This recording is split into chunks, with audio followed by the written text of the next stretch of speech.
Hey everyone, Chris here, and welcome to my channel, and welcome to this week's reading vlog.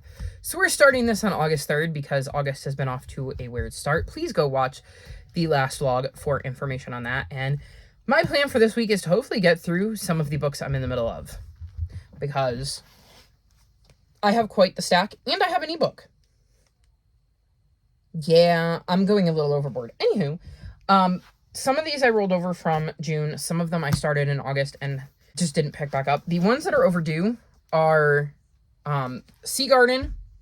And then I have The Girl and the Robot, which I haven't started yet. But this is also overdue, so they're kind of a priority this week. Although, like I said, I haven't started this, and this is the one I'm the least amount of pages into. So it'll be interesting to see what I do with this. I also know I'm going to be losing the audiobook for this, so I really need to get on that one. So it is going to be an interesting week. I mean, I have an eclectic pile here because I have middle grade sci-fi. This might be middle grade sci-fi or middle grade fantasy or middle grade sci-fi fantasy. This is middle grade fantasy, but it's got steampunk vibes. This is an adult cozy mystery. This is a middle grade contemporary. That's a nonfiction adult, and that's an adult fantasy. And my ebook Community Witch is an adult romance. So I certainly have my pick of genres. So we're hopefully going to get through this whole pile this week. Fingers crossed. I'm going to try not to start any other books until I get through this pile. Maybe we'll make that my priority. I've done that before where I was like, okay, I'm in the midst of too many books, so we're just going to read all of the books that I'm in the midst of, and then I can pick up something new. So maybe that'll be my new goal. The only exception being this, and that's just because it's overdue from the library. So we'll see if that can hold, and I will hopefully check in with you in a couple of days and tell you that I've actually read some of this. So lots of stuff to do this week. In addition to reading, I need to catch up on some editing. I'm not that bad on vlogs because I think I posted the vlog for week 2 of July, which would give me week 3, week 4, and the one I just wrapped up. So that's not bad for me. However, book hauls, way behind on. April's is filmed. May's is filmed. June and July's are not. So if I could get those caught up, that would be fantastic. But we shall see. Anywho, I can't do any of that if I'm on here with you. So this is just a quick intro clip to let you know what my plan is. And I will check in once I have finished a few of these and let you know what I thought of them.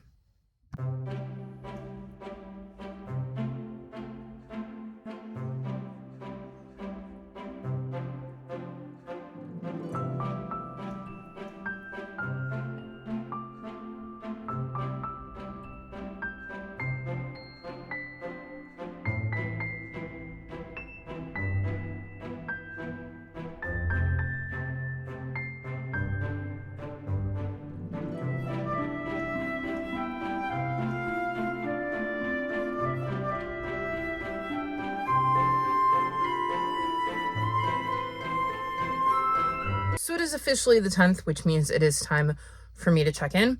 I had the best of intentions of checking in this week. The week started off pretty decent. I was feeling good. I managed to sprint. I found out my newest nibbling was getting ready to be born and has since been born, and both they and mama are healthy. So all of that was great news. And then midweek, things took a turn for the worse. I think I've mentioned before that I don't have the greatest relationship with my parents, despite the fact that I live with them. And, well, I don't really want to get into the details, but some stuff happened, and it sent my brain into some very, very, very bad brain days where I haven't wanted to do much of anything.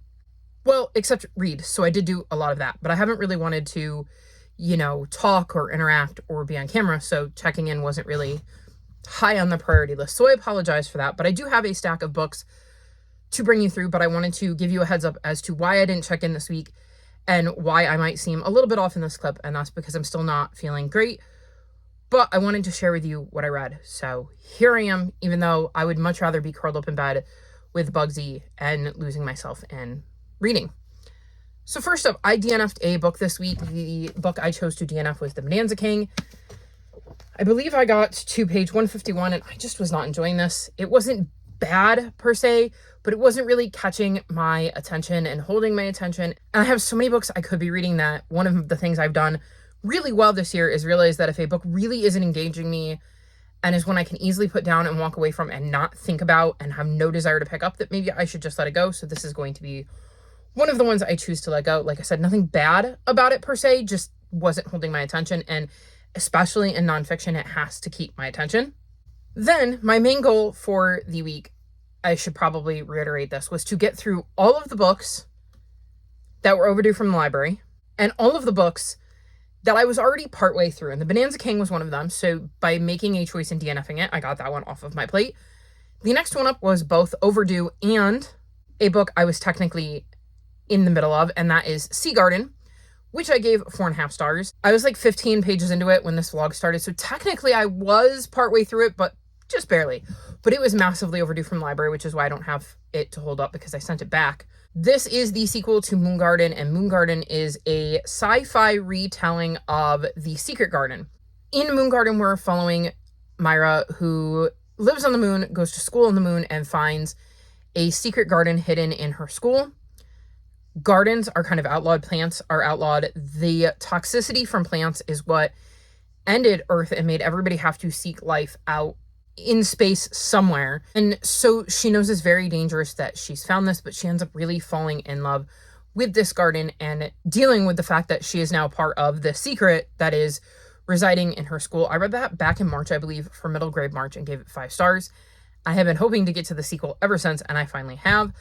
This was a really, really solid follow-up. I can't really talk about what's going on here because it would spoil events from book 1, but I thought it continued Myra's story really well. I liked the developments we saw in the plot from the first book and how it kind of continued into this one and took things that we heard about that were seeded in the first book and kind of brought to the forefront in the second one. I am very, very excited about book 3. I really, really want to read it. I'm going to have to buy it though, because at the moment I have no free way to access it. Like my library doesn't have it. The New York Public Library doesn't have it. Hoopla doesn't have it. So I believe the paperback comes out in October, so I will try to pre-order it during like one of Barnes & Noble's like 25% off of pre-order sales. We'll see. But I think the progression through the first 2 books and the way everything has developed is really, really intriguing and really interesting. And I'm very curious with the way things ended in Sea Garden, where we're going to go in book 3. So very excited to get to that and still really enjoying the series. Then I read Cut Loose, and I gave this 4 stars. So this is the sequel to A Chance to Fly. And this follows, I'm not going to remember names, Nat, who in the first book is moving to this new town and is worried because she is in a wheelchair and it's always hard to be the new girl in a wheelchair, and ends up deciding she wants to take part in a play. And there's a lot of drama and issues that come with that, given that she's in a wheelchair in this new town. In this one, she's getting ready to start high school and will once again be the new kid in a wheelchair because the first book is set in the summer between terms of school. So she hasn't had to deal with school in her new town yet. So we see her in this school and joining the theater program there. And there is going to be a middle school theater competition, and any production that wins their regional competition will get the chance to perform on a real Broadway stage. So Nat is really focused on that while trying to fit in. And I thought this was good, but not as good as the first book. Like I enjoyed the first book better. Nat is dealing with a lot in this one. She's adjusting to this new school and new people. Not all of the friends she made over the summer go to her school, so she's struggling with that as well. There are definitely some relationship drama in here that you would expect from kids this age. And it is interesting seeing how that kind of plays out both in her friend group and with new kids. I like the theater aspect of it. I think it is interesting to see how Nat participates and is just as valuable to the cast as any other cast member would be. I think it's such good representation of showing that just because she's in a wheelchair doesn't mean that she can't perform on stage and be part of productions and plays. So I think that's really cool. And I love the representation in this. I would read more if we got to continue to follow Nat's journey and see what she gets up to next. But I'm also fine leaving it here. Either way works for me. This is a good middle grade contemporary series with some disability rep. And if you have a kid in your life that's also a theater nerd, this will probably be right up their alley. Then I finished Snowbound, and I gave this 3.75 stars. In this one, Lori, needing a break from everything after the holidays, goes on a hike. It's a mild winter day in February, and then all of a sudden gets hit by a blizzard and ends up snowbound at, let me see, Lady Thorn Abbey. She is not snowbound there alone, however. 2 other hikers were caught in the snowstorm, and there is also a caretaker for the property. She soon learns there's a bit of a mystery surrounding this property and isn't quite sure what to make of the other 2 hikers, and starts to look into things with the help of some interesting friends, which if you've read the series, you know exactly who I'm talking about. I thought this was an interesting mystery. I don't know that I love this series as much as I did when I first read it. This book came out in, let's see, 2004. And that's probably around when I read it, because this was a series that I read every year. A book would come out and I would pick up that book and read that book. It was like a consistent thing that I was going to read the new Antimony. So it is very, very likely that I read this book for the first time 20 years ago. I am not the same reader I was 20 years ago. And so my reading tastes have definitely changed, but there's something really peaceful about being able to step back into these books, because they are familiar, even though I don't remember what's going on, because I believe I'm on book like 24. Like I read through book like, we'll say like 24. So the world and the characters are, and the writing style are just so familiar to me that it feels like putting on an old comfy sweater, even if I don't love it as much as I used to. And it was something I really, really wanted to read. I just wanted to pick up some Antimony and slip into something that didn't require a lot of brain power. I knew the story was going to be simple and easy to follow. I've read Antimony before, so I knew these stories were always going to be easy to follow because I've been here before, and I got exactly what I expected. So from that aspect, I really enjoyed it, and my rating may be a bit skewed. Maybe you wouldn't like this as much as I do because I have such a familiarity and nostalgia for the series. Again, I thought the mystery was intriguing. It wasn't my favorite mystery. It didn't blow me away or anything, but I definitely enjoyed the mystery for what it was, and it's hard to rate the mystery on a reread when it's been long enough that I can't be certain if I'm remembering things and that's why I kind of start to figure out what's going on, or if I just managed to figure out what's going on. So don't know whether that, like, which of those was the case with this one, because I started to put things together, but I have no way of knowing whether it was memories cropping up or just me putting the pieces together on this reread. But either way, I enjoyed the series. I will continue. I have 4 more books in this series on my TBR this month, so fingers crossed I can get to them sooner rather than later, because this was exactly the kind of book I needed, and I'm glad I ended up picking it up when I did. Then I finished Wild Spark, and I gave this 3.5 stars.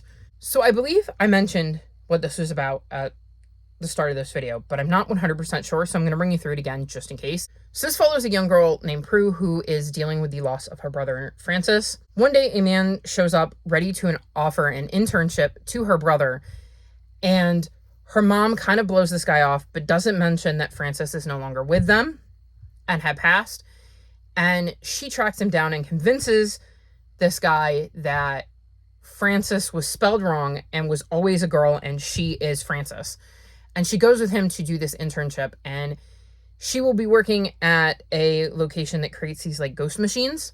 They can basically create like an animal robot, and there is a way to capture spirits and put them in these robots and give the spirits a chance at a second life. The spirits don't remember their past lives, however, so it is like getting a fresh start. And all Prue wants to do when she gets there is prove that she's really good at this machinery stuff and find a way to capture her brother's spirit and bring him back.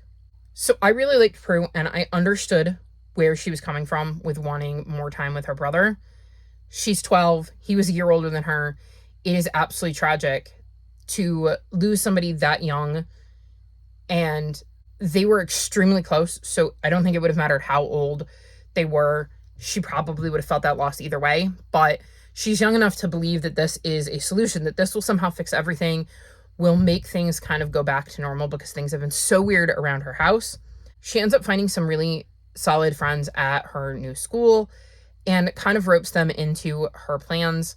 I felt like this could have been shorter. There were parts that kind of dragged for me, My biggest issue, though, was the fact that because this is a standalone, I don't think we got to dig into enough of the details of how did these creations come to being?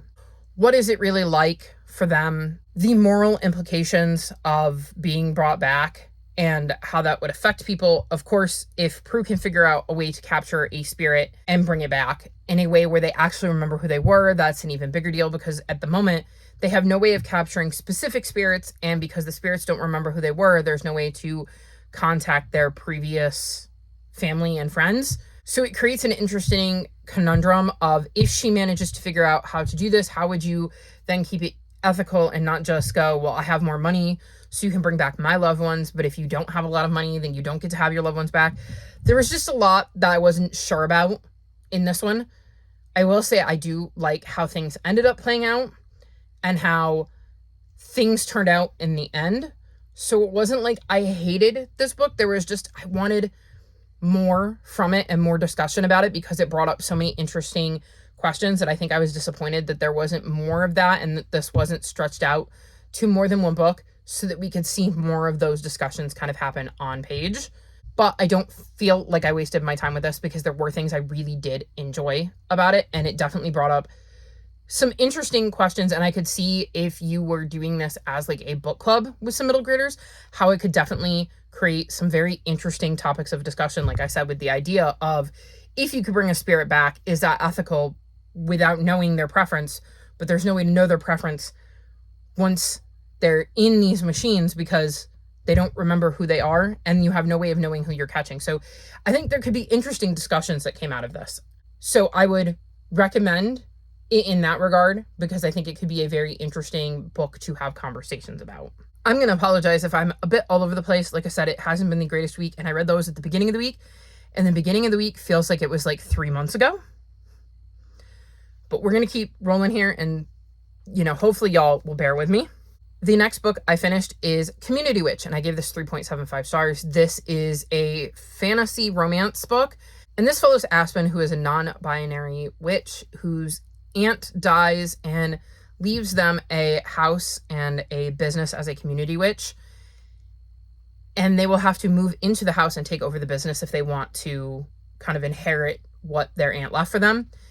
This leads to them breaking things off with a not great boyfriend. They're getting out of a very bad relationship by doing this move, but they're hoping it will help them get their life on track. Once there, they meet Rob, an artist who they immediately think is cute and have a connection with. And then shortly thereafter, they bump into Nat, who they knew in high school and had a huge crush on, and they and Nat also reconnect and develop feelings. And I will tell you, this is a book chock full of queer representation. And there are queer characters everywhere, all across the LGBTQIA plus alphabet. And I thought that was really, really nice to see all of these different instances of queer characters in this book and queer representation. Aspen, our main character, is non-binary and bisexual, and also has an anxiety disorder, so we get to see some rep there. There is so many interesting relationships that develop throughout the story, and I really liked a lot of those.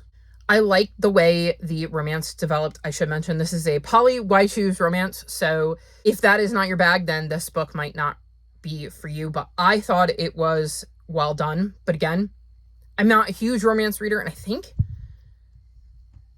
this might be my first poly Y-choose romance. If not, I've read very, very few, so I don't really have a lot to compare it to. But I liked the way everything played out with that.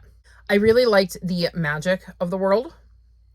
I thought that was intriguing. I liked getting to see Aspen and the cases they had to deal with as a community witch, and how that kind of integrated them to the community. One of the drawbacks, I will say, is, and this is me being nitpicky, is there was this thing with quotation marks where you would have a sentence and it's supposed to be like, Nat said with a shy grin, and the quotation marks would come after grin instead of coming before Nat and whatever it was Nat said. And that drove me nuts because I noticed it every single time. But that is me being nitpicky. Like, that is a minor grammatical error, not anything huge that really breaks the story. I think this is a really good start to the series. I know that the author has planned 2 more books in the series. I actually checked their Blue Sky and found out that there is definitely going to be 2 sequels they've got ideas for, assuming they can get published, because I don't know if this traditionally published or if they did like a small publishing thing.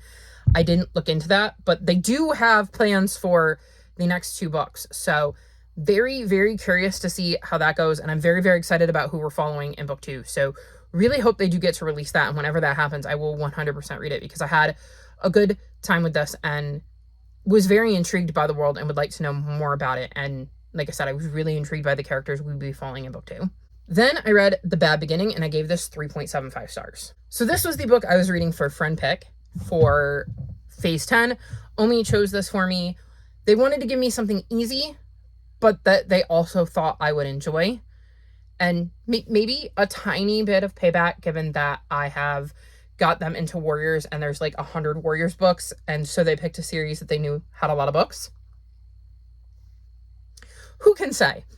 But this follows 3 kids: Klaus, Sunny, and what is the oldest's name? Violet. There you go.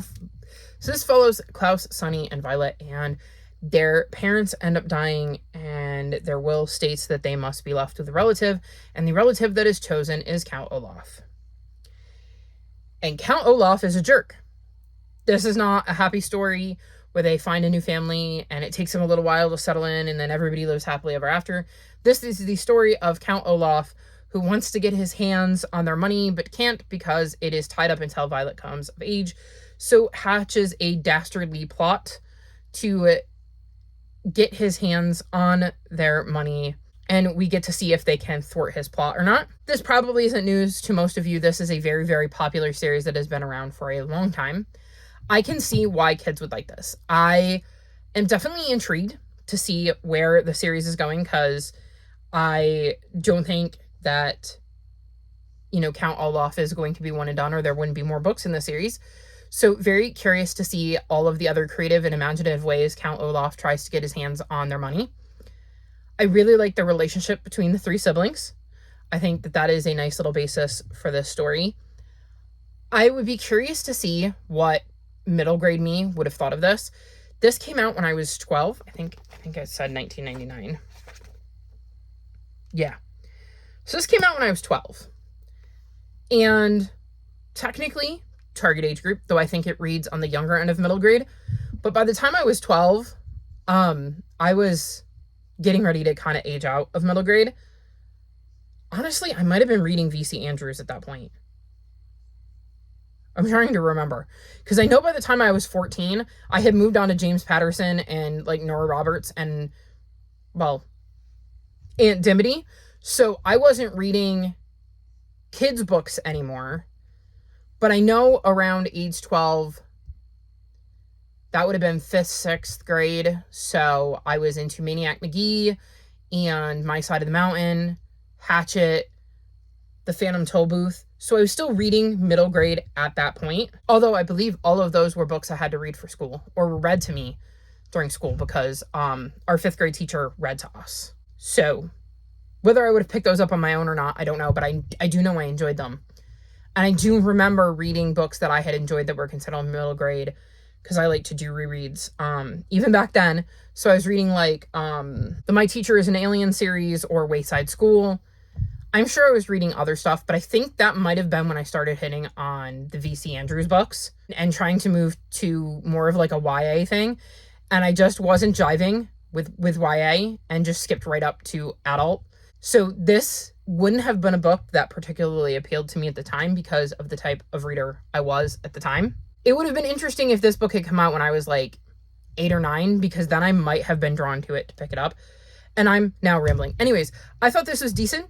I think it could be a fun little series as a quick little break in between things and stuff like that. I don't think it's something that I'm going to immediately put book 2 on my September TBR like I've done with other series, but it is one I will get to as I get to it. So yeah, not bad. Pleasantly surprised. I wasn't expecting to enjoy it as much as I did. Then I read The Beat I Drum, and I gave this 4.5 stars. This is a companion novel to The Insignificant Lives of a Cactus. I think that's what it's called. And whatever the second book in that series is. The first 2 books follow Avon. And this book follows Connor, who is Avon's friend that we meet in book 1. And Connor has Tourette's, and Connor is starting a new school and dealing with his dad not having been in his life, but trying to rejoin his life. And one of the things he gets interested in this one is drums. Hence The Beat I Drum. And we get to see how he adapts to his new school, these new kids he meets, the relationship with his father and how that plays out, and kind of being away from Avon and what that does to him. I thought this was really well done. I really, really love Connor. So I was really excited when I found out this book was going to be told from his perspective. I flew through this once I picked it up. I thought it was absolutely fascinating to experience Connor's thoughts and figure out how his brain ticked. I, again, love that there is on-page representation with Tourette's.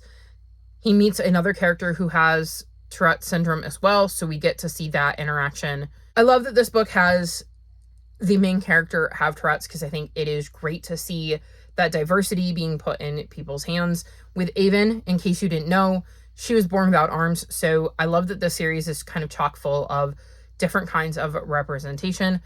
And this book takes place at the same time the second book from Avon's point of view takes place. So it's interesting to see what was going on with Connor while we knew what was going on with Avon, and why Connor wasn't around and what he was getting up to when he wasn't with Avon. So I thought that was also really, really neat. So I had a good time with this one, and I enjoyed this one a lot more than book 2. I did not love Avon's book from this time period, but I really enjoyed Connor's. Then I finished Warbreaker, and I gave this 3 stars. So I was a bit disappointed in this. So it says that the magic in this book is known as biochromatic magic, and is based on the essence known as breath that can only be collected 1 unit at a time from individual people. By using breath and drawing upon the color in everyday objects, all manner of miracles and mischief can be accomplished. And I thought that sounded really cool, but I thought that the details were lacking. After reading Mistborn, I really expected the magic system to be fleshed out the way Mistborn was, and I don't think this really was. We got bits and pieces all throughout the book, and I don't know that I ever really truly understood the magic system. So we follow a couple different POVs in this. We have sisters, Ciri and Vivenna, and Vivenna was supposed to be sent to be married to the God King as the eldest to keep peace between their nations, and her father ends up sending her younger sister Ciri in her place, and Ciri has to deal with being with the God King and his bride, even though she was never trained to be. Vivenna goes after her sister, determined to rescue her, because again, this was never supposed to be her role. And then we have 2 other POVs, one who is a lesser god who is trying to figure out his place in the universe, who he was before, and is really not happy with the role he's having to play. And then this other guy named Vasher, who we don't really know a lot about to start with, and we kind of learn about him as we go. And I started out really intrigued. The first 10 or 11 chapters, I was interested, and then my interest kind of took a nosedive. I just lost interest in the story. I felt like I wasn't getting enough information about the world and the magic. I wasn't super attached to the characters. Because this was a buddy read, I didn't DNF it. I wanted to see it through to the end. And by the end, it picked up. I got interested in it again, and there were some reveals at the end that I thought were interesting. This was definitely not my favorite Brandon Sanderson.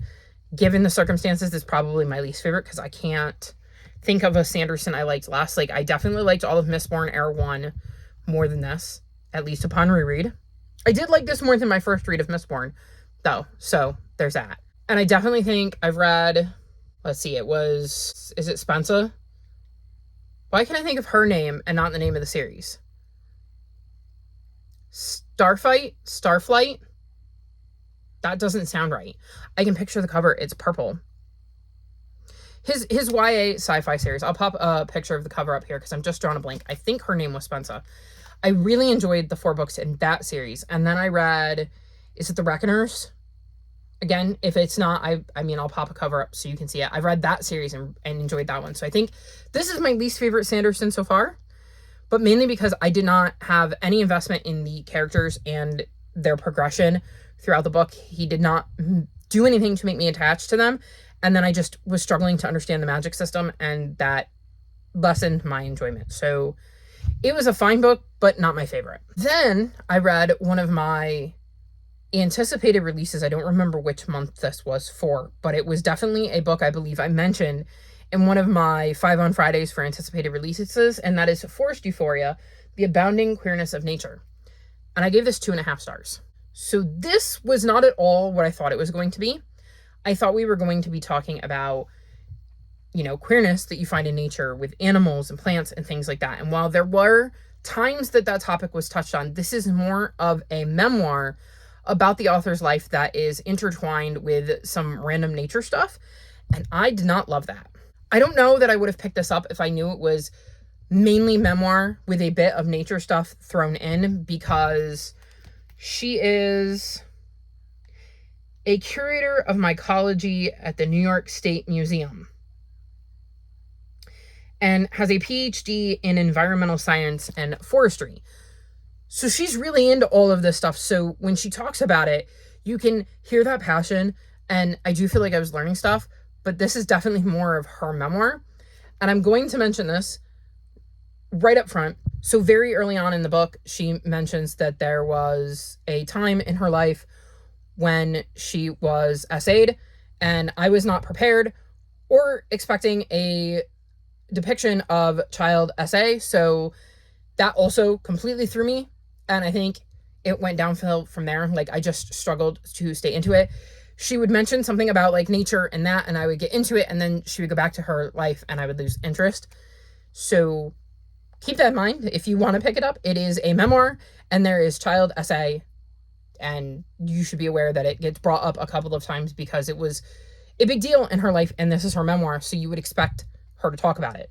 But like, there's one point where we have like actual diary entries, and it is one of those things where I feel bad giving it a 2.5 star rating because I did enjoy it, but I went into it expecting something completely different than what I got. And I don't know if that's fair to the book, because I don't know that I would have picked it up had I known what it was actually about, because I don't know that it would have been a book that it would have appealed to me based on its actual premise. But also, if I had gone into it with its actual premise, I would have been expecting a completely different kind of book. So maybe I would have enjoyed it more.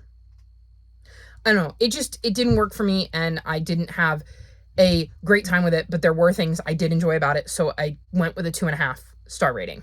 Then I read Murder at Rochester Park, and I gave this 3.5 stars. This is the, I believe, 6th book in the Tommy and Evelyn Christie mystery series. It's a historical fiction mystery series. So in this book, Tommy and Evelyn are going to the home of Tommy's cousin, Elise. She's recently married to the Earl of Clifford, and they're spending Christmas with them. Also, there is a businessman named Albert, and the Earl of Clifford, Hugh, is hoping to sell some of his land to Albert so that he can gain some money and help fix up the place, because it's kind of in dire straits and he needs some money.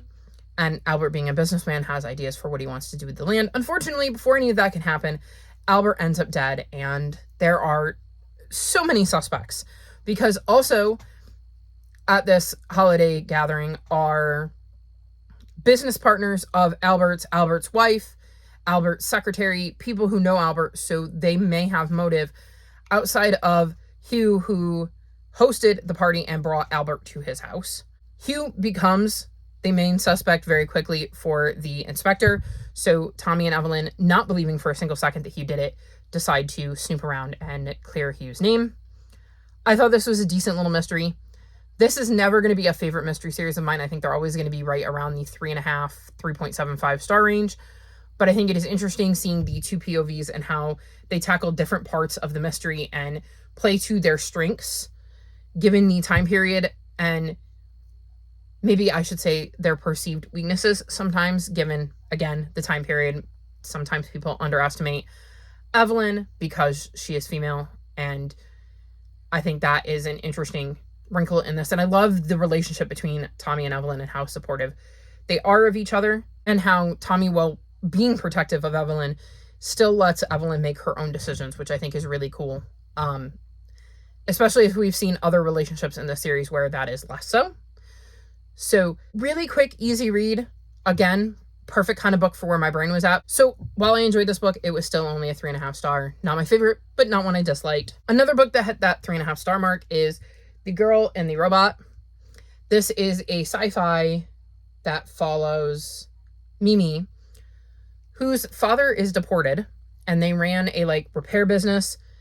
She and her mom have had to move into this tiny room that they're renting because they can barely keep their heads afloat. Mimi is running around trying to repair things to help get money to get her father back.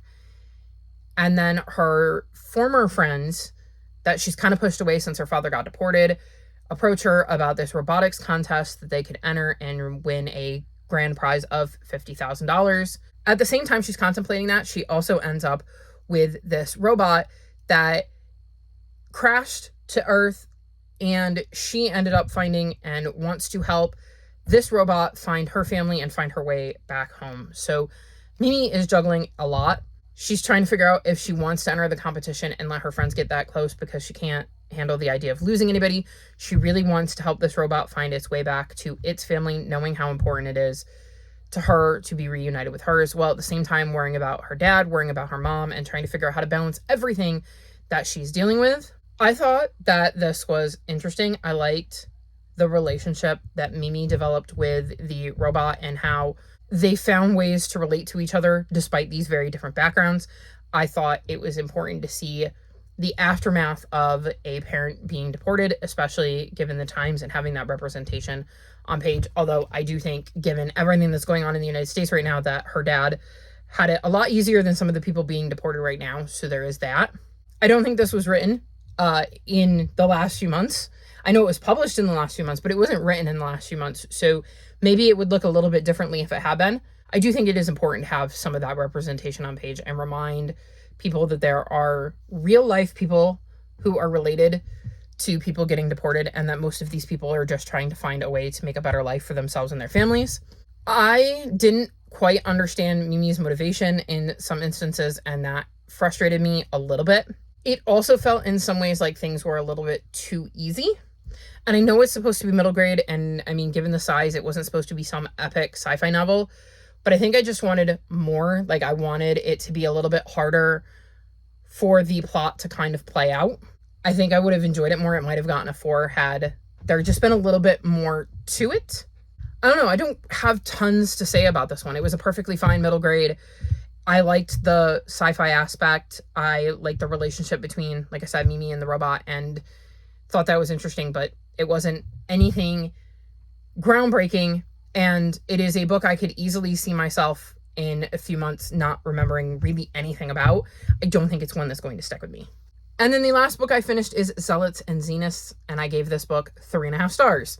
I was on a roll there.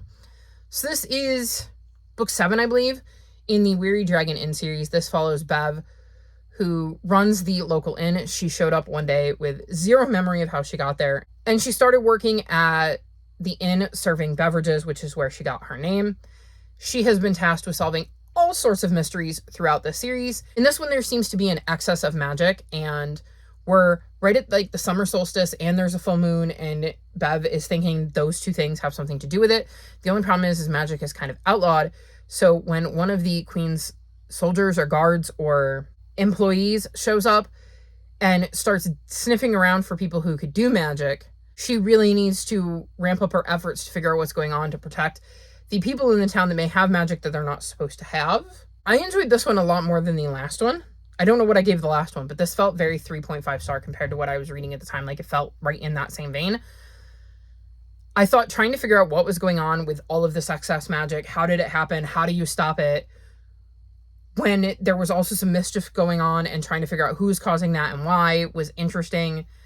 I'm invested in this series. I would love to know some answers about who Bev was before, and I think we're inching closer to that. I think there's 2 books left in the series, 2 or 3, so I should be able to finish it this year. Again, not a new favorite, and I think it is one that would be really hard for me to get into if I wasn't continually reading it and making progress at it. Like, this feels like one, if I had set it down, I might have ended up DNFing it because it's not something that is going to keep drawing me in. And I would forget the details. Like, it's not something I would retain. So I will probably finish the series. My plan is to read the last few books over the last few months of the year. So we'll see. And yeah, this was a decent installment in the series that kept the overarching story going while also creating an interesting mystery for us to try to solve in this one. And then my very last update on this almost 50-minute clip, which is why I wanted to check in this week, because I was actually reading.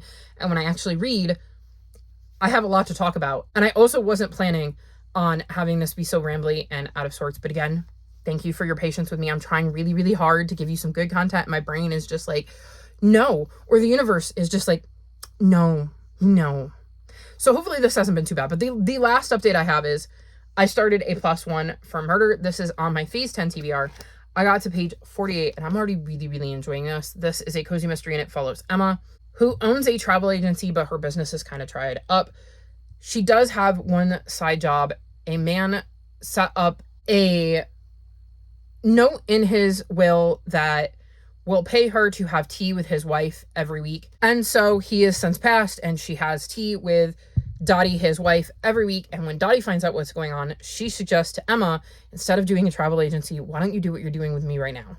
And says, I needed a friend. This is what my husband set up for me. So why couldn't you be a friend to other people who are needing a friend too? She's not so sure about it, but ends up giving it a go. And one of the people that contacts her is Brian, who wants her to come clap for him at like an open mic night type thing. He tells her explicitly there's going to be 4 people in the audience. They all want to kill me.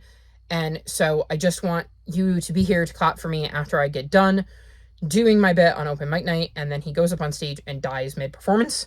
And because she was one of the last people to see Brian alive, she is obviously on the police's radar and has to deal with that while running her new business. I'm to the point where Brian has died, she has started this new business, and I'm already really, really enjoying this. I have actually chuckled a couple of times, so this one has definitely got me hooked from pretty much the word go. We'll see how the rest of this book plays out, because again, I'm not that far into it, but so far, we're off to a good start. And that's it. That's my week. That was everything I read. Like I said, I found a little bit of that mojo I was looking for, and every single book that I was in the middle of at the start of this week, I finished or DNF'd, and every book that was overdue from the library, I finished. So I'm now caught up. The only book I'm in the middle of right now is this one, and I literally picked it up tonight.